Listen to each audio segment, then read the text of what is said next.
As we get into Dragon Ball Super, a bunch of big changes begin happening. Everyone is changing up how they're training and what kind of powers they have. And it all culminated at the end of the last part with Vegeta getting Super Saiyan God. But this is just the beginning of a new chapter, not the ending. They still have a lot more to do. So now with godly powers being introduced, what's going to happen next? We'll be discussing all that and more in this part 7 of What If the Z-Fighters Broke Their Limits. Now with Super Saiyan God, Vegeta's ready to face Beerus. The immense power of this form is overflowing. He can't believe how strong this is. Although, it turns out to not be incredibly impressive against Beerus. Sure, it's strong, and he does enjoy the fight, and he sees the potential within Vegeta too, but it's still not really what he expected. He only had to use a fraction of his power. Pretty standard Battle of God stuff, which is kind of why I'm going through it pretty briefly. And even though there's nothing really too crazy from this fight, the effects of this arc will change the story pretty significantly. Of course, Beerus is going to end up taking Vegeta on his planet, training him under Whis, and Vegeta's glad to do this. He'll be stronger than anyone this way. Although, Beerus can tell, Vegeta still is kind of a loose cannon.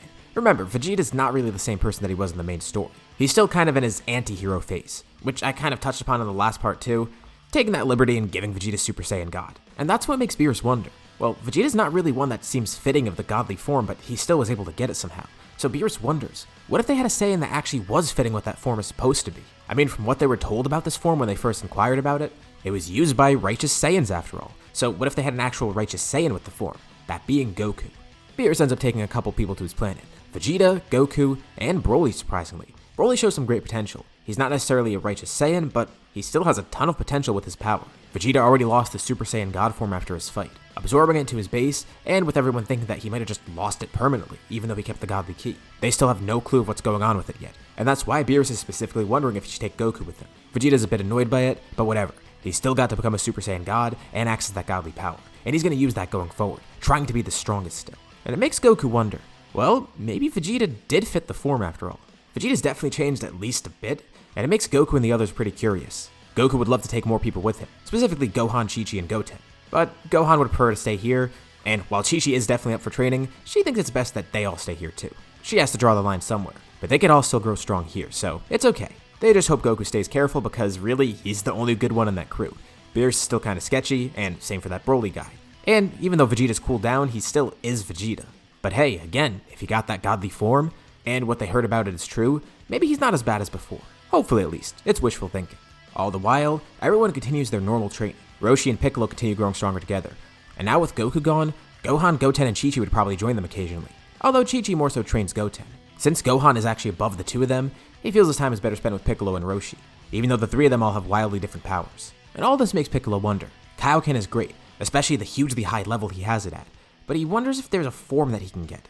The Saiyans all have their transformations. Hell, even Yamcha has a transformation. Roshi and Krillin have their max power things, and even though it's not really something like Super Saiyan, it's still a transformation. It's cool. As a Namekian, maybe he has something unique. And by training with these two, maybe it could help him find something, even if he's wildly different than the two of them. Let's also go over to the Sacred World of Kais. Tien has been training non-stop. Same for Piccolo. He's surprised that he was actually allowed to come here. But Shin and Kibito seem pretty lenient around him. The two are growing incredibly powerful from their training. And at one point, Tien is even able to pull the Z-Sword. The two of them start training together with it. But with how rapidly they're growing, the Z-Sword can't keep up at some point, which means it ends up breaking, unleashing Elder Kai from its seal, completely dumbfounding everyone there. Thankfully, it's not like the Buu Saga where they're just under constant threat right now, so it's a little bit more chill here, and they don't find out about his ritual immediately, but at some point, they do. Elder Kai sees how strong they're growing, and even though it's weird to have some mortals training here, especially one who's dead, they do seem like righteous warriors, and maybe they could benefit from this power. He's curious to see it too. So they both learn of Elder Kai's ritual, and they're not strapped for time either, so it's not going to have to be cut short or anything. They can get the full ritual, with both Tien and Piccolo having their potentials awakened, giving them their ultimate forms. The two are pleasantly surprised by it. They weren't too sure at first because they're just being gifted this power. It doesn't feel like it's earned, but they have a different mindset once they get it. They're going to utilize this gift to its fullest, not let it go to waste. And even though it is a gift, they can use it as a stepping stone to train harder and get some different things. They're confident about their future, and this ultimate form is definitely going to help them going forward. Tien especially can't wait to get back to Earth and show everybody. And it's not just this, he's learning so many other things. Just like in Otherworld, he's focused on different techniques that he can learn. Hell, even Elder Kai tells him that there's a different way to do fusion, with Patara earrings. But he's looking at other techniques too, specifically ones that Kais have. But there's some trouble brewing out in space. The Frieza Force definitely has some spies out, some that still survived.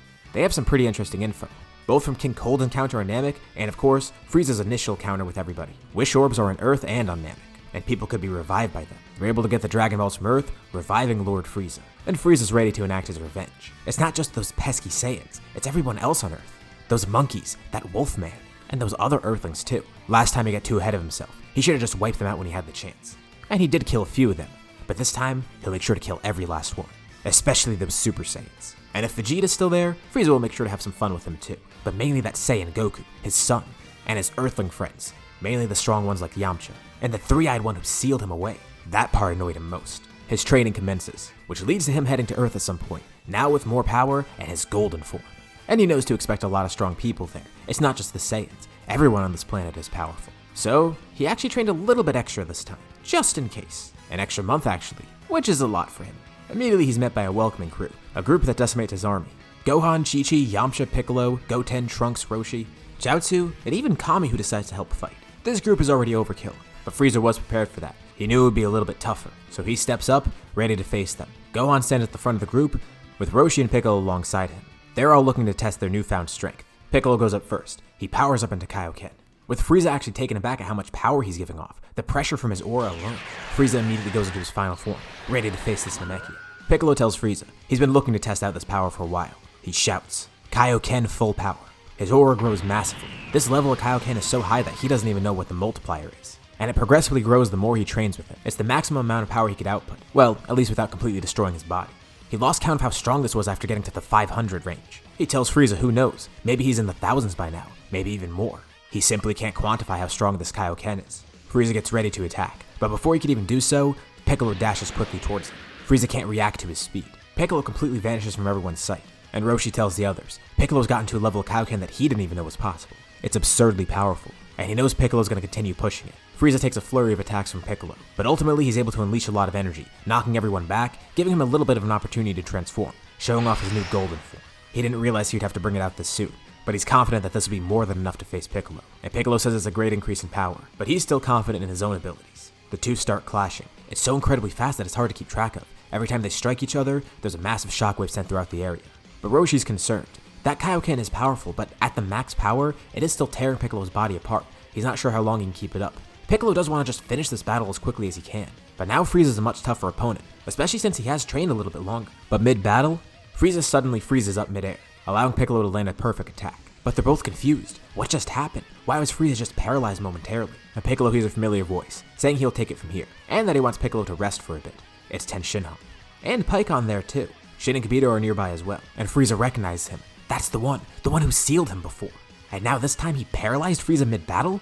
And who's this other guy? Tien said he sensed the battle far away, and using the Kai, he and Pikkon came over, with Shin and Kibito following him. Elder Kai wanted to sit this one out. Shin's looking forward to see how his students perform, but Tien feels like he's got this in the bag.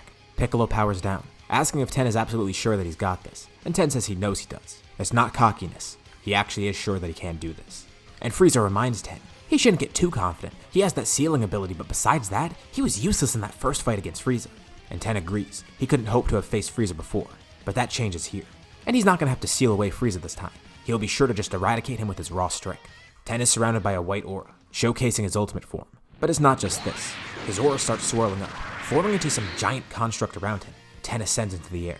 Frieza tries to attack, but then Pikkon jumps in, defending Tien. He wants to see this too, and he's not going to let Frieza play a dirty trick and hit Tien while he's powering up. Frieza's outraged by Pikkon. He doesn't even know who this guy is. Why is he meddling? And he notices the halo too. Is he dead? Ten's aura swirls up more, and begins taking shape into something else. It looks like a giant humanoid behind him, like a giant avatar of himself made of ki. Tien floats there in the air, legs crossed, looking like he's meditating. All of his eyes are closed too, but his third eye opens up, glowing while the other two remain shut. And from that construct behind him, two eyes open up where the face should be, and Frieza's mortified. He can feel those eyes looking through his soul. And that ki construct, it has so many arms. Ten's voice projects through the area. This is the 100 Wishes technique. This giant construct floats towards Frieza, attacking with dozens of arms. He's continuously trained, awakening a new version of himself. He sits at the core of this construct, looking like the heart of it, and his eyes remain closed as he controls the arms. This is the culmination of all of his training, all the godly training he's done, with Kami, King Kai, Shin, Kibito, Elder Kai, and all the gods he's met in Otherworld, as well as all the other great fighters he's come across in his life. This is his godly form, and Frieza tries attacking the heart of it, where Tien actually is. He punches through one of the arms, but another one grabs him midair. Frieza breaks himself free, trying to attack the others too, but another arm gets in the way, blocking him. He's surrounded by all these arms, with all the arms separated from the body, being able to float around Frieza, attacking freely however they want. And the two eyes of the construct look towards him, as well as Ten's third eye on his actual body. There's a piercing glow coming from each of the eyes, and his voice echoes through the area once again. He told Frieza he wanted him to not underestimate his new state of being. All the arms swirl around Frieza, each forming a diamond shape with the hands, and Frieza's held at the center by 2 of the arms. All at once, these other arms launch ki kohos, and from each of the eyes, the ones on the ki construct and Ten's actual eye, the lasers are launched converging at a single point where Frieza is. All these ki blasts combine, completely eradicating Frieza, as the construct disappears and Tien slowly floats towards the ground.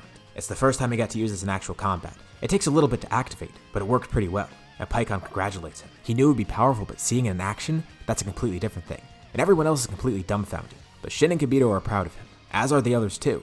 Looks like Ten's been doing a lot more training than they realized. Yamcha, Krillin, Roshi, and Chi-Chi are especially intrigued by this. They know Ten's different from them, but if that's what an Earthling is capable of, they can only imagine where they can go next. And on Beerus' planet, they all watch this as well. Goku did want to go back there, asking Vegeta to teleport him there, but Whis decided they should just watch and see what's happening. If they really need to intervene, they will. And Vegeta's actually impressed. He didn't think the Earthlings could grow that powerful. And it's not just that. Look at that Namekian. Also, Gohan showed some amazing strength too, even without a godly form. Although he didn't get to show his full power in this battle, he is working towards something unique for himself, and he knows he's on the cusp of obtaining it. But of course, the 3 Saiyans on Beerus' planet are doing the same as well. Vegeta was actually able to harness the power of a Super Saiyan God once again, and Goku was able to get it as well. Both of them now have Super Saiyan Blue, a new power combining Super Saiyan and Super Saiyan God. As for Broly, well, he doesn't even really have Super Saiyan yet. He has transformed into it a few times, but having him harness that power is pretty tough. So they're kind of starting from square one and getting him to get control on his wrathful form. And it's interesting for Goku to train with these two. Vegeta and Broly, they're so different from him and the other Earthlings. Vegeta still is ahead of the 2 of them. Broly has more latent power, but he can't control all of it. Vegeta, he actually has more power than the 2 of them. And it's not just that, he has some great techniques too, specifically the ones he learned from Yardrad.